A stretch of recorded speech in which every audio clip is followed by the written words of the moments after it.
मेरी सभा में बैठे तो एक एक महिला एक संकल्प करे कि कोई यदि हमारे घर की बुराई या बहू की बुराई करेगी तो कहना मेरा कान डस्टबिन नहीं है, ये गंदगी डालना है तो कहीं और जाकर के डाल, मेरे हंसते खिलखिलाते घर पर बुरी नजर मत लगा। ध्यान रखिए, तुझे क्या लेना देना दहेज मिला कि नहीं मिला, कौन सा तेरे घर में आ रहा है, लेकिन आग लगाना उनका काम है। एक मंथरा ना होती तो राम को वनवास नहीं होता। मेरे भाई ध्यान रखना, कौन कहता है कि मंथरा नहीं है, मोहल्ले में दो चार तो होती हैं। ध्यान रखना, जिनका काम घरों में आग लगाना हुआ करता है।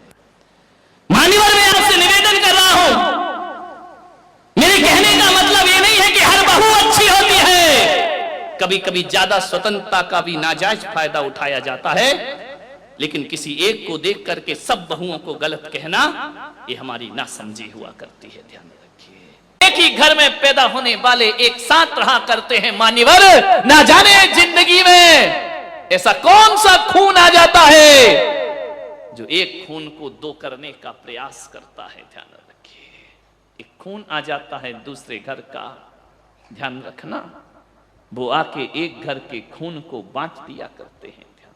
मुझे क्षमा करें, बात सच है, गलत नहीं है, छोटी है लेकिन सच है। ऐसा क्या जीवन में घट गया तुम्हारे?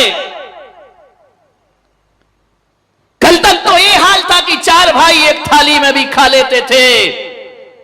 अरे जिस बाप ने इस घर को चार बेटियों को पाल पोस करके विवाह करके विदा कर दिया, उस समय वह घर छोटा नहीं लगा। एक बहू क्या आती है, वो कहती है कि मकान छोटा है। ध्यान रखना, जहां चार चार बेटियां पल गई, जहां चार चार बेटे पल गए, उनके लिए मकान छोटा नहीं लगा। एक क्या शहजादी आ जाती है, उसे मकान छोटा लगता है। ध्यान रखिए मान्यवर, एक परिवार की चर्चा कर रहा हूं मैं, ध्यान रखना। एक खून ऐसा आ जाता है हमारे घर में जो हमारे खून को बांट देता है। भाई भाई के खून तो एक ही हुआ करते हैं, एक पराया खून आता है। एक बात का दुख तो तब होता है कि जिस खून को बड़े बाजे गाजे के साथ विवाह करके लाते हैं, एक बात याद रखना, वह खून जो शादी करके घर में आता है, मैं कहता हूं वो खून ऐसा पराया खून है, वो कभी इस घर को अपना घर नहीं समझ पाता है, कभी इन माँ बाप को अपना माँ बाप नहीं समझ पाता है, कभी देवर को भाई नहीं समझ पाती है, कभी ननंद को बहन नहीं समझ पाती है। वो हमेशा दूरियां बना करके रहा करती है। एक बात याद रखना, यदि इस घर को अपना घर मान लिया होता तो आज ये दशा घरों की होने वाली नहीं थी।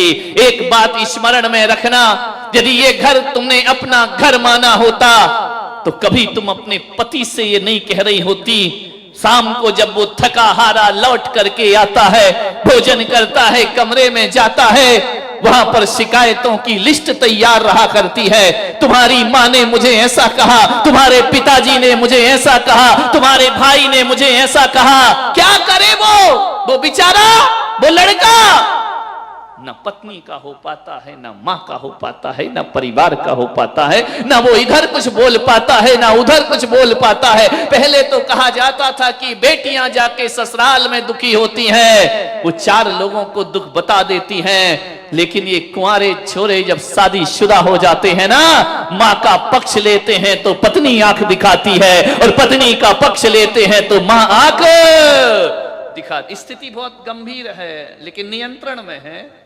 जब तक पुलक सागर मौजूद हैं तब तक नियंत्रण में स्थितियां रहेंगी आपके घरों की। बहुत परेशान हो जाता है वो, जब वो बेटा समझाता है कि मां बूढ़ी है, बुजुर्ग है, कोई बात नहीं, कह दिया तो कह दिया, क्या होता इसमें, क्या बुरा मानना। सुनो, मां तुम्हारी है, तुम सुनो, हम सुनने वाले नहीं। अत श्री महाभारत प्रस्तुत करता गोदरेज। ध्यान रखिए, थोड़े से जीवन को बदलिए। हर बात वो पति से ही कहेगी, और ये उसका हक है। ध्यान रखिए। समझने को तैयार क्यों नहीं होते हो? उसकी जिंदगी का मजिस्ट्रेट कौन है? उसके जिंदगी का जज कौन है? पति के लिए ही वह शादी करके आती है। ध्यान रखिए। मान्यवर, मां की पीड़ा यह होने लगती है कि अब बेटे पर बहू का कब्जा होने लगा है। दर्द केवल इतना है कि बेटा हाथ से गया।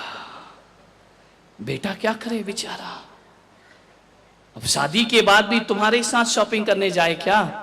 शादी के बाद भी तुम्हारे साथ पिक्चर देखने को जाएगा? शादी के बाद अरे एक आध बार चला भी जाएगा। कभी तो उसको अपनी पर्सनल लाइफ जीने दो। ध्यान रखिए। मान्यवर, लोग कहते हैं कि बहुएं परेशान है। जहां तक मेरा अनुभव है, बेटे बहुत परेशान हैं। यदि अपनी पत्नी की बात वो मां से शेयर करता है, पत्नी का पक्ष थोड़ा सा मां के सामने लेता है, तो मां कहती अच्छा 4 दिन की आई जोरू का, बेचारा करे क्या संसार के। यदि पत्नी का पक्ष ले लिया तो जोरू का गुलाम होता है, और पत्नी की ना सुने तो पत्नी कहती है अभी तक मां की उंगली पकड़ के चलोगे, बड़े कब होगे तुम। ध्यान, क्या स्थिति बन जाती है उसकी। पहले घर में आता था, दुकान से हंसता था, मुस्कुराता था, खुश होता था। अब आता है, इधर पत्नी का मुंह बना है, उधर मां की त्योरी चढ़ी। कैसा जीवन बना दिया, कैसा नरक में जीवन बना दिया। एक मां को यदि कोई भय है तो केवल असुरक्षा का भय होता है। उस असुरक्षा के भय में वो अपने शक करती है अपने बच्चे पर, और अपने भविष्य की सुरक्षा के लिए बहुओं से अत्याचार प्रारंभ। भय क्यों है आपको? आप क्यों सोचते हैं कि हमारा बेटा पराया होगा? नहीं मेरे भाई, और यदि तुम्हारा बेटा पराया हुआ है तो इसकी जिम्मेदार भी तुम ही हो, बहू नहीं है। ध्यान रखना। 25 साल में 20 साल में तुम उसे इतना प्यार नहीं दे पाई।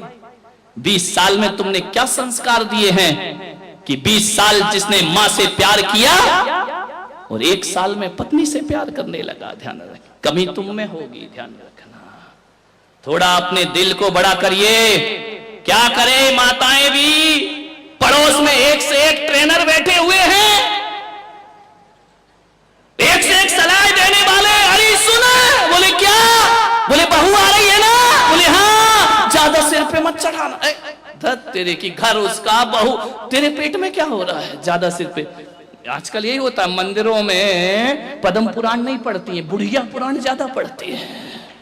कोई नहीं पढ़ता मंदिर में, महापुराण पढ़ रहा हो। खुला तो शास्त्र रहता है, बातें कोई और चलती रहती है। यहाँ शास्त्र खुला है, वहां 2 बैठी हैं। अब हालत तो बहुत खराब है मंदिरों के, मैं देखता हूँ। लोग कहते महाराज आप मंदिर में ज्यादा क्यों नहीं ठहरते हैं? मैंने कहा सिवा धर्म के और सब कुछ मंदिर में मिला करता है, इसलिए मेरा मन ज्यादा।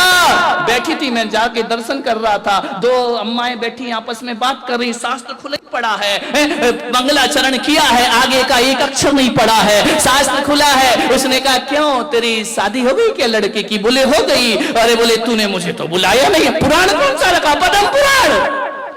और पढ़ा क्या जा रहा है? बुढ़िया पुराण। ध्यान रखिए। बोले तूने मुझे, अरे अम्मा जी क्या करूं, नहीं भूल पाई, कार्ड तो भेजा था नहीं हुआ। अरे आजकल हमने कार्ड छपाना बंद कर दिए, अब तो मोबाइल में ही मैसेज। अरे तू भी पागल हो गई, मैं कभी मोबाइल देखती हूँ क्या? अब देखो पुराण कौन सा खुला है? रामचरित्र खुला है, रावण का चरित्र पढ़ा जा रहा है। मान लो कि बोले कैसी शादी हुई? बोले शादी तो अम्मा जी इतनी बढ़िया हुई, इतनी तारीफ करी। बोले एक बात बता, कितना मिला है? देखो तेल जले तेली का दिल जले। अब तुझे क्या मतलब कितना मिला है कितना नहीं मिला? अरे कुछ लाइए दहेज महेज।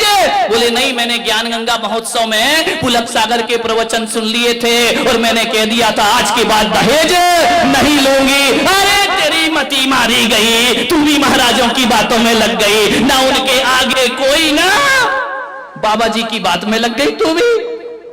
बोले कुछ नहीं मिला? बोले नहीं।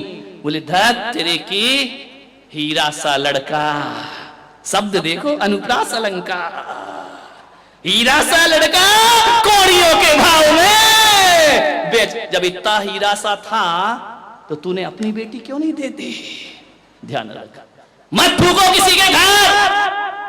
ऐसी ट्रेनिंग मिलती है, कान भर दिए जाते हैं और एक हंसता खिलखिलाता घर बिखेर दिया जाता है। ध्यान रखिए, महिलाओं से मेरा निवेदन है, मंदिरों में बैठकर केवल धर्म की बातें होना चाहिए, मंदिरों में बैठकर धर्म कथा होना चाहिए।